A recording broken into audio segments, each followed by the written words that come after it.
J'ai réfléchi à ce que tu m'avais dit l'autre jour, à propos de ma peinture. Ah. J'ai passé la moitié de la nuit à y réfléchir. Et puis j'ai eu un flash. Après, je me suis paisiblement endormi, et depuis, je n'ai pas pensé à toi. Tu sais ce que j'ai compris? Non. Tu n'es qu'un gosse. Tu parles sans avoir la moindre idée de ce dont tu parles. Merci beaucoup. Pas de quoi.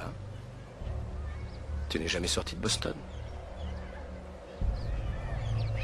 Non. Si je te dis de me parler d'art, tu vas me balancer un condensé de tous les livres sur le sujet. Michel-Ange. Tu sais plein de trucs sur lui. Sur son œuvre, sur ses choix politiques, sur lui et sur le pape, ses tendances sexuelles, tout le bazar, quoi.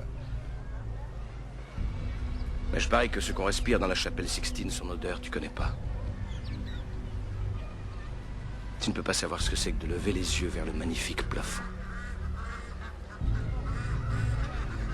Tu sais pas.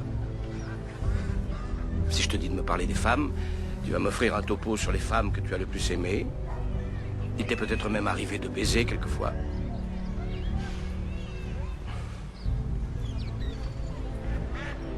Mais tu ne sauras pas me décrire ce que c'est que de se réveiller près d'une femme et de te sentir vraiment heureux. Tu es un coriace. Si je te faisais parler de la guerre, c'est probablement tout Shakespeare que tu me citerais. Une fois de plus sur la brèche, mes amis. Mais tu n'as pas vécu la guerre. Tu n'as jamais tenu contre toi ton meilleur ami.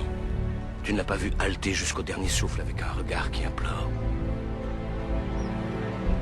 Si je te fais parler d'amour, tu vas probablement me dire un sonnet.